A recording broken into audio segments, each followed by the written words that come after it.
그 길로 갈 수 있도록 우리의 마음을, 우리의 의지와 우리의 그 생각까지도 주님께서 주장하여 주시고 변화시켜 주시옵소서.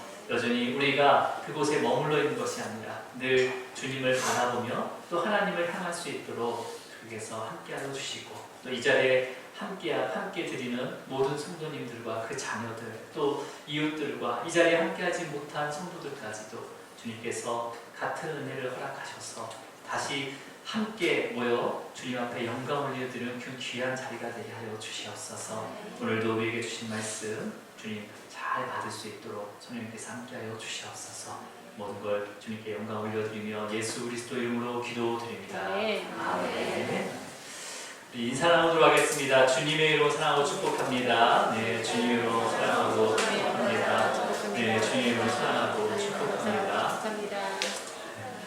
제가 이제 아침에 일부 예배를 드리고 내려오는데 강부사님이 목사님 저기 오늘 구절이 4절밖에 없는데 맞습니까? 라고 물어보더라고요. 보통 제가 12구절, 13구절, 많으면 15구절까지 읽게 하거든요. 근데 오늘은 4구절밖에 없는 거예요.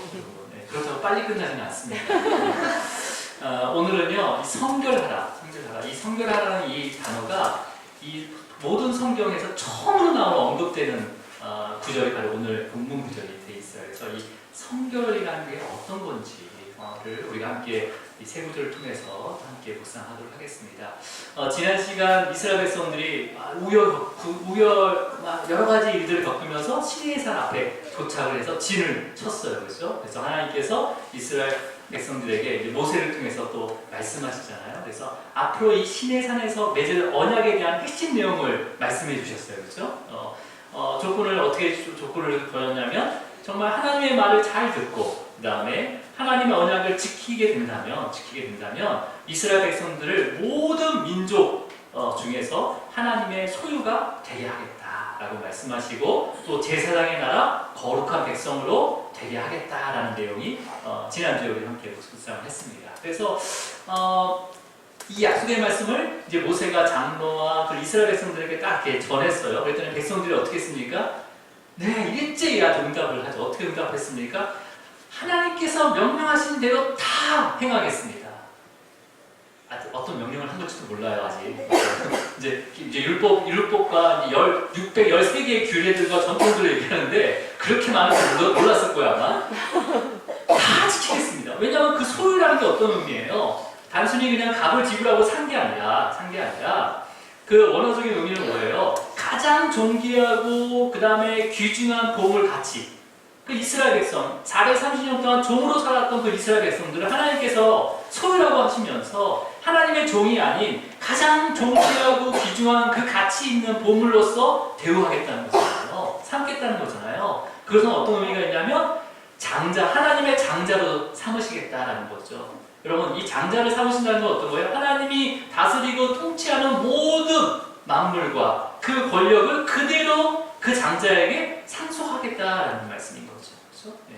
그러니까 이 모든 백성들이 한 번도 경험하지 못하는 그러한 그런 지위를 받게 되는 거잖아요. 그렇죠? 신분을 얻게 되는 거고, 그 다음에 한 번도 누리지 못했던 나라를 만들어 주신데 그 나라가 또 거룩한 나라가 돼요. 또 거룩한 백성으로 삼아주시겠다, 되게 하겠다 하니까 너무 기쁜 거죠. 그러니까 하나님의 그 말과 그 다음에 하나님께서 제안하는 그 모든 언약을 다 지켜 행하겠습니다 라고 대답을 하게 된 거죠. 그래서, 그래서 모세는 이렇게 대답한 것을 하나님한테 이제 전하게 되는 거죠. 그러니까 하나님께서 이제 뭐라고 말씀하시는지 9절 함께 읽도록 하겠습니다. 시작. 여호와께서 모세에게 이르시되 내가 빽빽한 구름 가운데서 내게 임함은 내가 너와 말하는 것을 백성들이 듣게 하며 또한 너희를 영영히 믿게 하려 함이니라. 모세가 백성의 말을 여호와께 아뢰었으므로.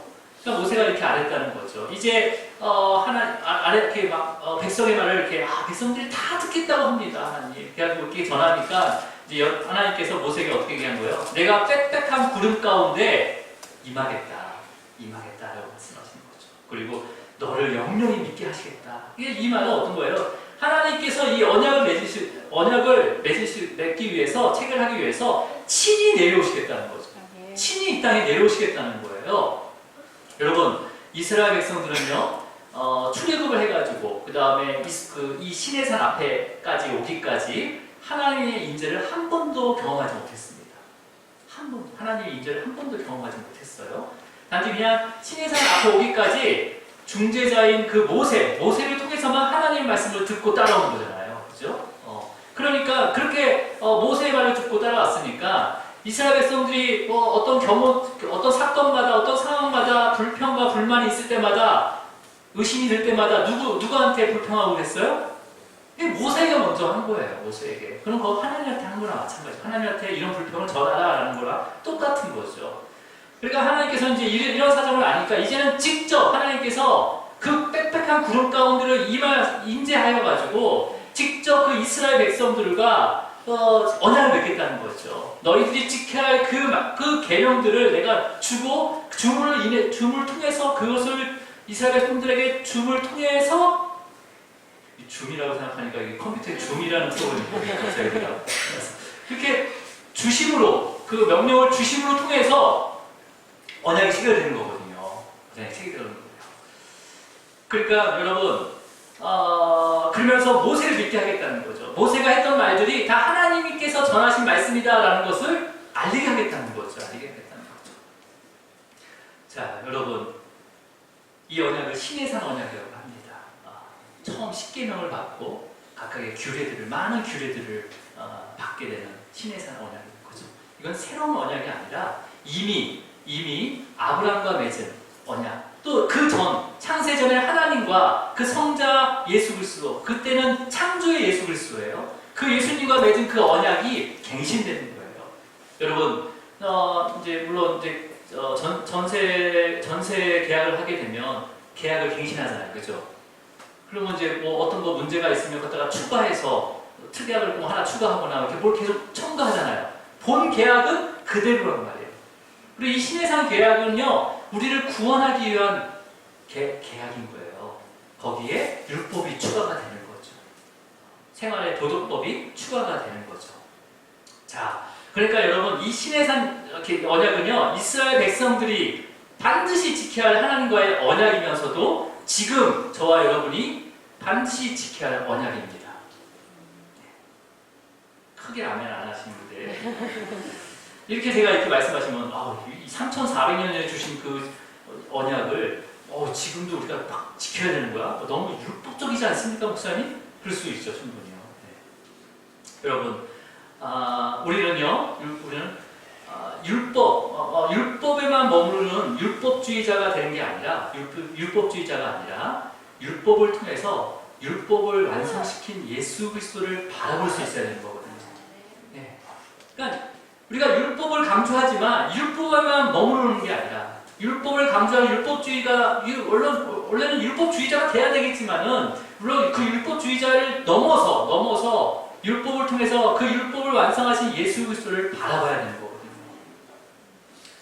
우리는 예배마다 아이들부터 어른들까지 함께 예배 때마다 뭘 봉독합니까? 10계명을 봉독해요. 첫 번째로 주신 계명이 10계명이거든요. 10가지의 계명, 10가지입니다. 그러니까 우리는 여러분 이 10계명을 봉독할 때마다 어떤 마음으로 봉독하세요? 10가지 빨리 끝나야 되는데 그런 마음으로 그냥 쫙 이렇게 하는 게 아니에요. 그냥 의식적으로 이게 하면 2계명, 3계명 그렇게 봉독하는 게 아니라는 거죠. 이것을 한 계명을 읽을 때마다 정말 내 자신을 돌아봐야 되는 거죠. 나를 바라봐야 되는 거죠. 이 계명을 가지고 나한테 비춰봐야 되는 거죠. 여러분, 그렇게 비추다 보면 이 10계명에 하나라도 걸리는 게 있어요, 없어요? 이 10계명, 10개의 10계명을 다 완벽하게 여러분 지키십니까? 하나라도 걸리는 게 있잖아요. 예. 밖으로 드러나지는 않지만 어디나 계시는 그 하나님이 이미 그 죄들을 다 알고 계시다는 거예요. 하나님께서는 마음으로 지은 죄까지도 죄라고 말씀하셨어요. 여러분, 한 주 동안에 직접 행동으로 옮기지는 않았지만은 마음으로 이웃의 것을 탐내지 않았어요? 마음으로 정말 남의 어떤 걸 가지고 싶은 마음이 있지 않았어요? 또 나를 너무 힘들게 하거나 또 나를 너무 내가 미워하는 그 사람들을 내 마음으로 마음으로 정말 이것을 살려 죽여 막 이런 마음이 왔다 갔다 하지 않았어요? 자녀들한테 보면 야 이것을 내가 난 거야 이거 지금 어떻게 집어넣을 수도 없고 이거 죽일 수도 없고 막 그러잖아요. 그때 있잖아요. 그냥 하는 말이라도 이것은요 죄가 될 수 있잖아요. 여러분 이러한 이 10계명도 제대로 우리가 세세히 따져보면 지킬 수가 없거든요. 근데 그 이후에 많은 규례들 613개에 대한 규례들을 어떻게 우리가 다 지킬 수가 있어요? 이스라엘 백성들뿐만 아니라 지금 저와 여러분도요 그 수많은 그 율례와 법들을 다 지킬 수가 없습니다. 뭐가 있는지도 몰라요. 근데 오히려 그 율법을 알면 알수록 내가 깨닫지 못하는 죄들 그 다음에 알지 못했던 그 죄까지도 더하여진 거죠. 율법을 알면 알수록 더 죄인인 거예요. 내가. 똑같아요. 어떤 내 자신이 어떤 의로움도 어떤 사랑도 없는 죄인임을 깨닫게 되는 거죠. 여러분 그게 은혜입니다. 그게 은혜예요. 말씀 한 구절 읽을 때마다 성령님께서 그 말씀을 통해서 우리의 삶을 비추게 하셔야 되는 거예요. 비추게 되는 거죠. 비추게 되는 거죠. 이걸 조명이라고 하거든요. 비추시게 될 때 우리의 작은 죄뿐만 아니라 죄인된 저와 여러분을 얼마나 하나님께서 사랑하시는지를 예수 그리스도를 통해서 찾으셔야 되는 거죠. 그렇게 찾기를 축복합니다. 네, 축복합니다. 여러분, 이제 앞으로 10계명부터 많은 율법을 살펴볼 거예요. 그래서 율법의 목적, 율법의 목적이 목적이 되게 중요하죠. 이 목적을 좀 쉽게 예를 들면 이런 거죠. 율법은요, 크게 두 가지입니다. 하라는 거, 하지 말라는 거 두 가지가 있어요. 근데 성경에서 율법에서도요, 하지 말라는 게 너무 많아요. 하지 말라는 게 너무 많습니다. 우리 부모들 자녀를 키우다 보면 자녀들에게 하라는 말을 더 많이 합니까? 하지 말라는 말을 더 많이 합니까? 하지 말라는 말을 더 많이 하잖아요. 자녀들에게 어떻게 하지 말라고 해요? 핸드폰 오래 갖고 있지 말아라. TV를 많이 보지 말아라. 또 싸우지 말아라. 큰 소리 내지 마라. 쿵쿵거리지 말아라. 덤벙대지 말아라. 그 다음에 늦게 일어나면 안 된다. 그 다음에 거울 좀 그만 봐라. 버릇없이 행동하지 말고 여러 가지 하지 말라는 얘기를 하잖아요. 우리 애들한테 주로 많이 하는 얘기인데. 그러니까 어떻게 보면요, 아이들은 율법보다 더 많은 것을 하지 말라는 것처럼 느껴질 때가 있어요. 다 하지 말라고 하니까. 근데 여러분, 자녀들에게 이렇게 하지 말라는 이유가 뭐예요? 자녀들이 정말 좀 미워서 진짜 싫어서 그렇게 하지 말라는 게 아니라 자녀를 너무 사랑하기 때문에 하지 말라고 하는 거죠. 자녀들이 정말 그것을 통해서 그 생명과 그 영혼이 무너지기 때문에 하지 말라는 거죠. 그렇죠? 네. 여러분 버릇없이 행동하지 말라는 것은 뭐예요? 아이들의 그 버릇을 고치는 목적도 있지만은 사람들 그 버릇을 통해서 사람들뿐만 아니라 어쩌면 오히려 하나님께 사랑을 받지 못할까봐 걱정해서 버릇없는 행동하지 말아라라고 권면할 수 있는 거죠. 핸드폰과 TV 또 여러 가지 게임을 하지 말아라, 오래 하지 말아라는 것은 뭐예요? 그 아이의 건강을 해치거나 아니면 그 마음이 너무 강팍해지거나 아니면 거기에 너무 중독이 돼서 공동체 생활에 적응하지 못하거나 아니면 그걸로 쓰는 인해서 하나님의 영광을 가릴까봐 걱정해서 하지 말라고 하는 거 아니에요, 그렇죠? 그렇더라도 무조건 하지 말라고 하진 않잖아요. 얘가 이걸 하지 않도록 또 환경을 바꿔주기도 하고 또 아니면 또 자녀의 마음을 만져주면서 그것을 하지 못하게 하기도 하잖아요. 그래서 여러분 하나님께서도요 언약을 체결하기 전에 이스라엘 백성들을 준비시키십니다. 어떻게 준비시키는지 우리 본문 구절 10절을 읽어보도록 할게요. 10절 시작. 여호와께서 모세에게 이르시되 너는 백성에게로 가서 오늘과 내일 그들을 성결하게 하며 그들에게 옷을 빨게 하고. 네. 하나님께서 모세에게 말씀하십니다. 너는 백성에게 가서 오늘과 내일 그들을 성결케 하면서 그들에게 옷을 빨게 하라라고 말씀하세요. 자, 오늘 말씀 주제가 성결하게 하라라는 거예요. 자, 근데 하나님께서 모세에게 백성들을 성결하게 하라라는 것은 뭐예요? 지금 이게 말씀이 이제 처음 나오는 건데, 그러면 이게 얼마나 더러웠으면 깨끗하게 하라고 하는가? 강야에서 목욕도 제대로 못하고 먼지 구덩이에 있기 때문에 너무 더러워서 계약하기 전에 깔끔하게 하고 와라라는 그런 의미가 의미가 아니죠, 그죠? 아니죠. 여러분, 이 성결이라는 단어는요, 그 거룩이라는 단어에서 나온 단어예요. 그러니까 이 거룩도 구별되다라는 의미고, 또 성결, 그 거룩에서 나온 이 성결하다라는 이 단어는 깨끗하게 하다. 그 다음에 구별되게 하다. 똑같은 의미를 가지고 있어요. 근데 여러분, 지금 오늘 이 본문에서는요, 어떤 의미가 있냐면 세상적인 일을 끊어버리고 분리시키다라는 이런 디테일한 의미가 있습니다. 어떤 거라고요? 성결케 하라는 것은 세상적인 일을 끊어버리고 분리시키다라는 의미를 가지고 있어요. 자, 그런데요, 이제 이것을 더 우리가 묵상하게 되면 그 당시에 이스라엘 백성들을 생각해 한번 보세요. 그 당시에 지금 시내산에 진을 치고 있는 이스라엘 백성들, 좌우를 둘러봐도요, 광야밖에 없습니다. 그렇죠? 바위산밖에 없어요. 그러면 세상적인 일을 끊어버리고 분리시키라고 말씀하셨는데, 끊어버릴 세상적인 일이 뭐가 있을까요? 광야에서. 광야예요, 광야. 그 주위에 백화점도 없어요. 그 다음에 뭐 술집도 없어요. 아니면 돈이나 기금식이 필요한 것도 아니에요. 그죠? 매일 아침 그날 충분히 먹을 수 있는 만나를 새롭게 만들어서 공급해 주시기 때문에 무엇을 먹을까 걱정할 필요도 없죠. 그죠? 그렇다면 이스라엘 백성들이 끊어야 할 세상적인 일은 뭐예요? 여러분, 이스라엘 백성들은요, 430년간 애굽에 있었어요. 그죠? 아버지와 그 아버지 4대를 그 애굽에 있었습니다. 그냥 애굽에서 노예로 있으면서 뭘 봤을까요? 수많은 우상을 경험했습니다. 수많은 우상을 경험했어요. 네. 우리는 유일한 하나님 그 한 분만 바라보면 되지만 애굽은요, 수많은 우상들을 섬기고 그것을 경험했다는 거죠, 이스라엘 백성. 그러니까 뼛속 깊이 나도 자신도 모르게 애굽의 우상들을 의지하는 그 삶의 모습을 여전히 가지고 있었다는 거죠.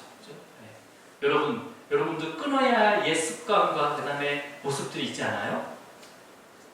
여러분 하나도 없습니까? 나의 옛 습관, 그 다음에 모습들 없어요? 없어요? 네. 저는 많이 있습니다. 끊어야 될 게 너무 많은 것 같아요. 내가 목사가 됐다고 하더라도, 아니면 여러분이 교회를 다닌다고 하더라도 바로 끊어지는 게 아니더라고요. 바로 끊어지는 게 아니에요. 주님께서요, 때가 되면 반드시 끊게 하십니다. 네, 끊게 하세요. 일단 예배의 자리에 앉아 있다면요, 그냥 기다려 주시면 됩니다. 기다려 주시고 그를 위해서 기도해 주시기 바랍니다. 네. 주님이 하시는 거예요. 주님이 하시는 거예요. 여러분, 이스라엘 백성들도요, 조금 많은 문제를 일으켰잖아요. 그죠? 많은 습관들 때문에 하나님을 아프게 했잖아요. 그래서 그들이 그 이스라엘 그 무리에서 떠났습니까? 성경은요, 이스라엘 그 60만 명, 장정말 60만 명 되는 그 이스라엘 백성들, 200만 명이 넘는 이스라엘 백성들이요, 한 명도 자기가 떠났다는 얘기가 없어요. 성경은 다 어쨌든 함께 있어요. 공동체 안에 함께 있었다는 거예요. 여러분, 이스라엘 백성들은요, 8개월 동안 그 애굽에 내린 그 재앙들을 경험했어요. 하나님께서 내린 그 재앙들을 경험하고, 그 다음에 40일 동안 광야에 있으면서 아브라함부터 믿었던 그 하나님께서 행하신 일들과 그 다음에 그 능력을 목격했습니다. 하지만 여전히 이스라엘 마음속에는 애굽의 우상들이 들어있다는 것을, 애굽의 우상들이 남아있다는 것을 하나님께서 알고 계셨던 거예요. 그러니까 하나님께서는 이스라엘 백성들이 하나님 말씀을 듣고 언약을 지키겠다고 맹세했지만 그 안에 내재해 있는 그 또 다른 우상들을 바라보고 있었다는 거죠. 네. 여러분, 그렇게 맹세했던 이스라엘 백성들이요, 이제 모세가 시내산에서 계속 안 내려오니까 어떻게 하게 됩니까? 네, 하나님 말씀만 듣고 지키겠습니다 라고 했던 그 이스라엘 백성들이 모세가 시내산에서 안 내려오니까 뭘 해요? 네. 우상을 만들어 버리잖아요. 애굽의 대표적인 아피스라는 황소 우상을 만듭니다. 황소 우상. 네. 그것도 누가 만들어요? 모세의 형 아론이 만듭니다. 네.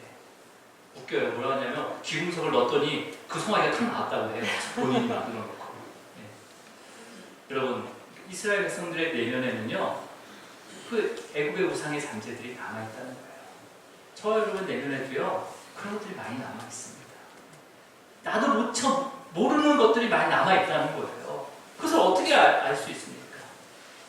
그래서 하나님께서는요, 이스라엘 백성에게 성별하라는 것은 복잡한 게 아니에요. 세상의 모든 것을 끊어버리고 그 다음에 분리시키다 이런 건 뭐예요? 앞으로 하나님과 맺을 그 언약의 대상자인 하나님만 바라봐라라는 거예요. 하나님만.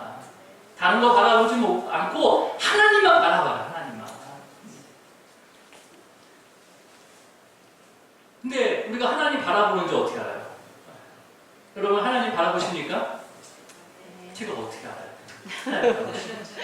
근데 일단 여기 나왔으니까 하나님 바라보시러 왔구나 라고 생각할 수 있는 거예요. 저를 바라보라고 온 건 아니잖아요. 그렇죠? 그래서 이스라엘 백성들에게 뭐라고 얘기합니까? 옷을 빨아라 얘기하는 거예요. 그 성결에 니네가 하나님 세상 것을 모두 끊어버리고 분리시킨 다음에 하나님을 바라보는 그것을 뭘로 보일 거냐 니네. 니네가 그렇게 마음을 먹었다면 네 옷을 빨아라 라고 말씀하신 거죠. 그러니까 옷이 더러워서 빨아서 입고 성결하게 오라는 게 아니라 그 옷을 빠는 그 모습을 보고 너희가 신앙 고백했다는 것을 알겠다는 거예요. 그래서 백성들이 다 옷을 빨아가요. 나중에 다음 주에 보겠지만 다 옷을 빱니다. 그래서 하나님께서는요, 그 이스라엘 백성들이 직접 자신의 옷을 막 빨면서 자신들의 과거의 삶을 돌아보기를 바랬어요.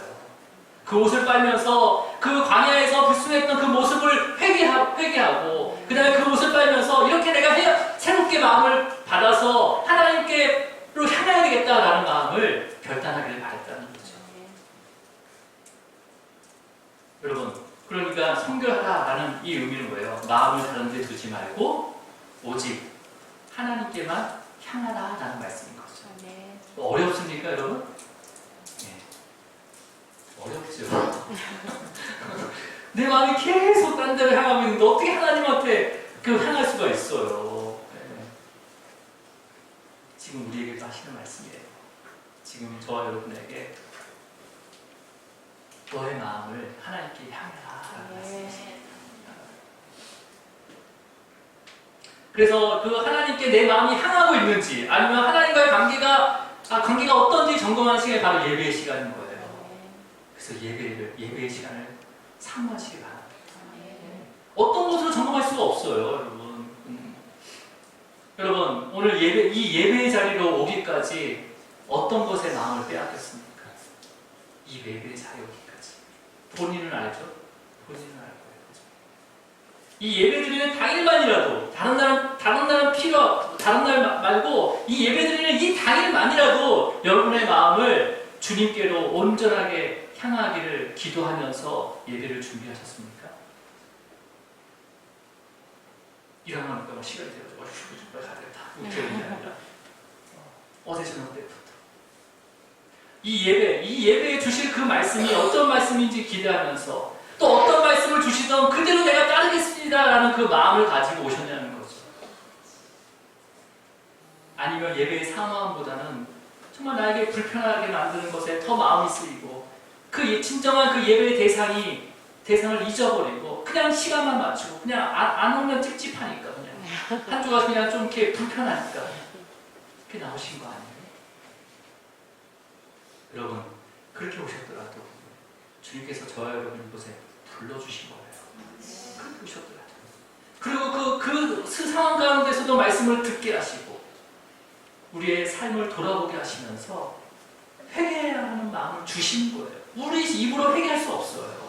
회개하는 마음을 주시고 그 회개 가운데 또 위로까지 해주신다는 거예요. 그리고 또 죄로 돌이킬 수 없는 그 능력을 또 우리에게 주시는 거죠. 여러분, 이러한 은혜가 임하기를 주님으로 축복합니다. 여러분, 그러니까 이런 과정 가운데 하나님과의 관계가 회복이 되고 언약이 체결이 되는 거예요. 여러분, 이 세상에서 지금 우리가 살아가는 이 세상에서 우리가 살아가는 이 세상에서 가장 거룩하고 성결한 계약, 언약이 뭔지 아세요? 바로 결혼식입니다. 결혼식 날이 정해지고 결혼식을 준비하면서 신랑은 누구를 생각하는 거죠? 신부만 생각해요. 신부는 신랑만 생각합니다. 물론 이제 뭐 가전도구를 사고 뭐 집을 얻고 그런 것도 생각하지만은 그래도 신부는 신랑을 보고 신랑은 신부를 본다는 거죠. 그 결혼식 전까지요, 그죠? 예. 그리고 만약에 근데 그 신랑 결혼식을 준비하면서 신랑이나 신부가 과거에 만났던 사람들을 생각하고 그리워한다면 그건 성결하지 않는 거죠, 그죠? 성결하지 않는 거죠. 지금 성결이라는 의미를 누구를 향하고 있냐, 그 마음이 누구를 향하고 있냐는 거예요. 결혼 이전에는 성결하지 못한 삶을 살았더라도 결혼식 그 당일부터는요 신랑과 신부는 성결해야 되는 거예요. 서로를 바라봐야 되는 거죠. 그죠? 그 의미는 뭐예요? 그 의미로 이제 그 결혼식 날 신부는 신랑 외에는 다른 남자는 마음에 두지 않겠다. 다른 남자는 바라보지 않겠다는 그 고백이 뭐예요? 옷으로 나타나는 거잖아요. 신부의 그 웨딩드레스가 무슨 색깔이에요? 흰색으로 입는 거잖아요. 순결하겠다. 오직 신랑만 바라보겠다고 하면서 그 순 백색 웨딩드레스를 입는 거예요. 여러분 뭐 검정색 웨딩드레스 입고 결혼한 사람 봤어요? 물론 신랑도 신부만 바라보겠습니다 하고 원래 흰색을 입어야 되는 거예요. 사진이 잘 안 나오니까 이제 와이셔츠와 턱시도만 이제 흰색으로 입게 된 거죠. 일부대회는 되게 무섭는데 그래서 어쨌든 그 모습, 그러니까 옷을 빨는 행위가 그런 모습이라는 거죠. 그런 고백이라는 거죠. 여러분, 한번 신랑과 신부가요 결혼식 당일에만 성결함을 유지하는 겁니까? 결혼식 당일에만? 아니요. 그날부터 호흡이 끊어질 때까지 서로가 성결함을 약속하는 거예요. 자동적으로. 네. 우리 10절을 한 번만 다시 읽어볼게요. 시작. 여호와께서 모세에게 이르시되 너는 백성에게로 가서 오늘과 내일 그들을 성결하게 하며 그들에게 옷을 빨게 하고. 자 보세요. 성결하게 하는데 그 다음에 그 옷을 빨게 하는데 언제 빠른다는 거예요? 오늘과 내일. 그러니까 이게 셋째 날에 하나님께서 임재하신다고 하니까 이틀 동안 옷을 빨고 그 다음에 성결하라라는 거죠. 성결하고 옷을 빨라는 거죠. 그러니까 시간적 의미로는 이제 3일째 되는 날 주님이 오시니까 성결하게 하고 옷을 빨라는 의미입니다. 하지만 그렇다면 그럼 하나님 임재하심이 끝나면 성결하지 않아도 되고 옷을 빨지 않아도 되는 거예요? 여기 내일이라는 이 우리 성경에 내일이라고 되어 있잖아요. 이거는 이제 영어로는 tomorrow라고 이렇게 되어 있습니다. 내일, 진짜 시간적으로 내일을 얘기하기도 하고, 근데 이 원어적인 의미에는요 두 가지예요. 이렇게 내일이라는 시간이라는 의미도 있고요. 두 번째는 뭐냐면 다가오는 모든 시간들을 얘기합니다. 앞으로 다가오는 모든 시간들, 모든 장래의 일, 모든 미래의 일까지를 다 포함시키는 거예요. 그러니까 오늘 내일 그들을 성결하고 그것을 빨게 하고라는 것은 뭐예요? 오늘뿐만 아니라 오늘의 성결은 내일뿐만 아니라 다가오는 모든 시간까지 성결해야 된다는 거죠. 하나님께서 이스라엘에서 그렇게 말씀하십니다. 오늘 내일만 성결하는 것이 아니라 오늘의 이 성결은 내일과 앞으로 다가올 모든 시간을 다 성결해야 된다. 옷을 빨아야 된다라고 말씀하시는 거죠. 여러분, 신랑과 신부의 성결도요, 육신의 그 죽음이 갈라놓을 때까지 지켜야 되는 거잖아요. 그죠? 또 육신의 죽음이 있더라도, 육신의 죽음으로 둘이 갈라지더라도 또 성결을 끝까지 지키는 배우자들도 있습니다. 그죠? 여러분, 이 세상에 가장 거룩한 계약인 그 결혼도 이렇게 성결함을 요구하잖아요. 근데 거룩한 하나님과의 그 언약, 거룩한 하나님과의 그 계약은 더 성결하고 더 거룩해야 되는 거 아니냐는 거죠. 예. 여러분, 이스라엘 백성들이 내일 다가오는 그 모든 시간을 성결했습니까? 옷을 빨았습니까? 얼마나 성결하지 못하고 얼마나 하나님을 바라보지 못했다는 것은 이제 앞으로 우리가 한번 살펴볼 거예요. 계속해서 우리 11절 읽고 말씀을 이제 정리하도록 하겠습니다. 11절 시작. 준비하게 하여 셋째 날을 기다리게 하라. 이는 셋째 날에 나 여호와가 온 백성의 목전에서 시내산에 강림할 것이니. 여러분, 지금 준비하게 그렇게 뭐예요? 성결케 하고 옷을 빨고 준비하게 하래요. 그리고 셋째 날을 뭐 하라고 합니까? 기다리게 하라라고 얘기하고 있어요. 명령하고 있죠. 기다리게 하라. 이게 무슨 의미예요? 기다리게 하라라는 명령은 기다리지 않는 사람도 있다는 거예요. 기다리지 않는 사람도 있다는 거죠. 기다리지 않는 사람들을 위해서 명령하는 거예요. 기다리게 하라라는 거죠. 여러분 성경에는요 하나님께서 강림하신 날을 기다리지 않는 자들에 대해서 비유하는 말씀들이 많이 있습니다. 그 대표적인 말씀이 마태복음 25장이에요. 열처녀의 비유. 이 열처녀, 결혼식을 앞둔 열처녀가 신랑을 기다려요. 근데 5명은요 등불에 기름을 태워놓고 신랑을 기다립니다. 근데 5처녀는 어떻게 합니까? 자요. 그리고 신랑이 왔을 때 벌떡 뛰어가지고 깨보니까 뭐가 없어요? 등불에 기름이 없는 거예요. 그 등불의 기름을 깨어있던 기다렸던 5처녀에게 달라고 하니까 줍니까 안 줍니까? 안 주죠. 그러니까 그 기름을 사러 나가는 그 시간에 벌써 혼인잔치의 문은 잠겨버렸어요. 자신이 혼인잔치 주인이거든요. 자신이 들어가야 되는 거예요. 근데 들어가지 못했어요. 왜 들어가지 못했어요? 기다리지 않았기 때문에. 근데요, 기다리지 않는 자 중에서 가장 최악의 인물들이 있습니다. 네, 누군지 아세요? 네. 예수님의 제자들이에요. 예수님의 11제자죠. 11제자. 예수님께서 분명히 제자들에게 몇 날이 못 되어서 내가 다시 오시겠다라고 말씀하셨어요. 그리고 그것도 또 딱 집어서 얘기했어요. 3일 만에 내가 부활하시겠다 까지도 말씀하셨어요. 그리고 십자가에서 죽으셨습니다. 그러면 제자들은 어떻게 해야 되는 거예요? 기다려야 됩니다. 그 제자들이 기다렸습니까? 네. 이 기다리는커녕 오히려 예수님의 그 부활 소식에 두려워서 문을 꼭꼭 잠그고 숨어 있었던 자들이 바로 제자들이에요. 기다리는 자가 아니라는 거죠. 그럼에도 불구하고 주님께서는요, 그 숨어 있는 제자를 찾아오셨어요. 숨어 있는 제자를 찾아오셔서 표현할 수 없는 그 제자들의 마음에 평강을 주셨다는 거죠. 그리고 도저히 믿을 수 없는 그 믿음 없는 제자들에게 부활의 믿음을 심어주셨어요. 그리고 40일 동안 하나님을 바라보면서 살 수 있는 그 성결한 삶에 대해서 가르치셨습니다. 그리고 그렇게 살 수 있도록 또 뭐까지 보내주셨어요? 성령 하나님을 보내주신 거죠. 성령님을 보내주신 거예요. 그리고 다시 오시겠다고 약속하셨습니다. 여러분, 저와 여러분은 준비하고 기다렸던 자입니까? 우리가 태어나기 전에 복음의 말씀이 계속 선포되고 있었어요. 그죠? 그리고 우리가 태어나서 각자의 그 인생의 길을 걸어오면서도요, 복음의 말씀을 들었었어요, 사실은요.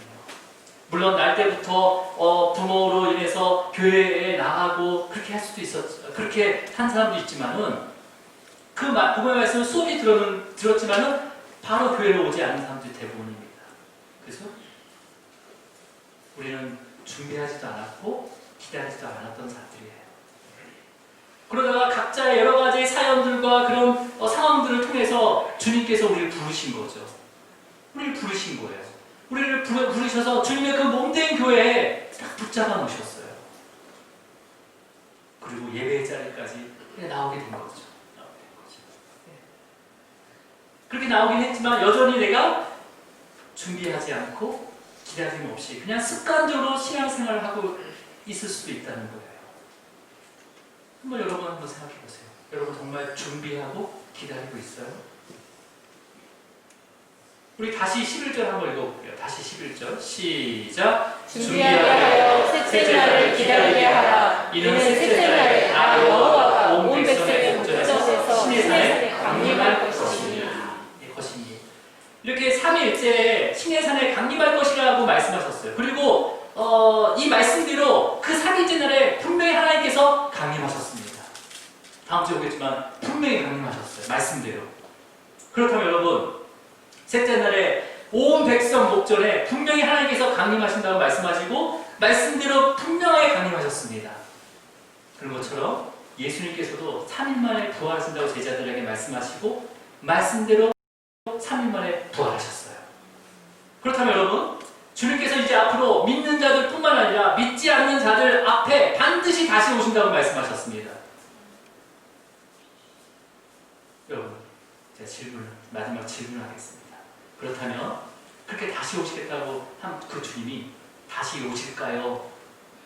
안 오실까요? 다시 오실 거예요. 아멘. 다시 오실 거예요. 아멘. 그러면 여러분 준비하지 않고 있다가 기다리지 않고 있다가 주님이 오실 때 두려워 떨면서 진노하신 그 심판의 주로 주님을 바라보시겠습니까? 주님을 심판의 주로 바라보실 거예요? 준비하지 않고 있다가 기다리지 않고 있다가 주님이 다시 오실 때 정말 그 주님을 두려워 떨며 진노하신 그 심판의 주로 바라보실 거냐고요? 발음이 안 돼요. 심판의 주로 바라보실 거냐고요? 아니면 온 마음과 모든 삶을 주님을 통해서 하나님을 향하도록 내가 성결하도록 계속해서 준비하고 우리의 죄를 대신해서 십자가에 죽으신 그 예수 그리스도의 그 보혈로 정욕으로 더러워진 나의 옷, 안목으로 더러워진 나의 옷, 인생의 자랑으로 더러워진 모든 옷을 빨면서 다시 오실 그 주님을 기다리면서 그 주님을 바라보면서 구원의 주로 기뻐하면서 바라보겠습니까? 어떻게 하시겠어요? 여러분, 예수님의 제자 야고보 있잖아요. 야고보가 있습니다. 이 야고보는요, 오늘 이 본문 성결케 하라는 이 본문을요 아주 정확하게 정의를 내린 말씀이 야고보서 4장 8절입니다. 이 말씀을 읽고 말씀을 마치도록 하겠습니다. 우리 야고보서 4장 8절 말씀이에요. 읽겠습니다. 시작. 하나님을 가까이 하라. 그리하면 너희를 가까이 하시리라. 죄인들아 손을 깨끗이 하라. 두 마음을 품은 자들아 마음을 성결하게 하라. 아멘. 지금 이 성결은 어떤 거예요? 하나님을 가까이 하는 거예요. 아멘. 손을 깨끗이 하고 두 마음 품지 않는 것이 바로 성결이에요. 아멘. 여러분, 우리는 죄에서 멀어질 수 없습니다. 죄와 싸울 수 없어요. 우리가 하나님과 가까이 있을 때 그 죄는 우리에서 멀어지는 거예요. 멀어지는 거예요. 예. 여러분, 우리가 손을 깨끗이 할 수 없습니다. 주님께서 깨끗하게 해주셔야지 깨끗해지는 거예요. 우리 두 마음 얼마든지 품을 수 있어요. 주님께서 그 마음을 하나로 만들어 주셔야 되는 거예요. 해주셔야 돼요. 그게 바로 성결입니다. 여러분, 우리는 하나님께 가까이 갈 수가 없습니다. 어떤 방법으로도 가까이 갈 수 없었어요. 왜? 죄인이었기 때문에. 이 죄인된 몸으로는요, 걸어가 하나님 앞에 가까이 갈 수가 없는 거예요. 근데 누가 가까이 할 수 있도록 그 중보자 역할을 하신 거예요? 육신의 옷을 입고 그 다음에 직접 이 땅 가운데 오셔서 우리를 대신해서 그 십자가에 죽으신 예수 그리스도의 그 보혈을 통해서 가까이 갈 수 없는 하나님께로 갈 수 있는 길을 여신 거죠. 하나님께서도 우리를 만날 수가 없었어요. 너무나 악하고 너무나 거룩하지 않았기 때문에 하나님 만날 수가 없었어요. 근데 예수님의 그 십자가의 보혈의 피를 통해서 하나님께서는 예수님을 통해서 우리를 만나주신 거죠. 그래서 예수님을 통해서 우리에게 하나님의 뜻을 전하고 우리는 예수님을 통해서 하나님의 그 뜻을 받아서 우리의 마음을 하나님께 향할 수 있었던 거죠. 여러분, 죄인들아 손을 깨끗이 하라 라는 이 야고보서 9절에는요 오늘 본문 읽었던 옷을 빨아라 라는 의미와 같은 의미입니다. 자신의 손을 닦으면서 어떻게 해요? 내가 뭘 만졌는지. 여러분, 손 닦을 때 어떻게 생각해요? 그냥 무시졌다는 게 아니라 오늘 내가 뭘 만졌는데 하면서 닦잖아요. 그죠? 그러니까 내 삶을 돌아보는 거죠. 손을 깨끗이 닦으면서 내 삶을 돌아보는 거예요. 그리고 내가 다음에는 이걸 만지지 말아야 되는데 하면서 내가 그렇잖아요. 그때 성령께서 역사하시는 거죠. 그리고 하나님께 향하지 못한 마음을 다시 예수 그리스도 통해서 향하게 하신다. 우리 힘으로는요 하나님한테 마음을 향할 수 없습니다. 여러분, 여기서 주님의 그 보혈의 능력이 임하셔서 우리의 모든 죄를 드러나게 하시고 깨끗하게 하시고 우리의 마음이 하나님께 향하게 되기를 주님으로 축원합니다. 기도하시겠습니다. 주님 감사합니다. 하나님께서 이스라엘과 언약을 세우기 위해서 먼저 준비를 시켰습니다. 어떤 준비였습니까? 성결하게 하고 옷을 빨라고 말씀하신 그 의미가 무엇인지를 알게 하심을 감사합니다. 죄인들 우리가 어떻게 하나님께 향할 수 있습니까? 우리는 언제라도 아버지 다른 곳에 마음을 두고 또 다른 곳에 그 마음을 또 하나 보지요. 하나님을 더 사랑하는 그 마음, 아버지 주님께서 안타깝게 여기시고 하나님의 독생자 예수 그리스도를 이 땅 가운데 보내셔서 그 예수를 통해서 하나님께 더 가까이 갈 수 있도록 인도해 주심을 감사합니다. 오직 예수 그리스도의 그 보혈의 피로만이 우리의 죄를 깨끗이 씻을 수 있습니다. 그것을 통해서 우리가 하나님과 더 가까워져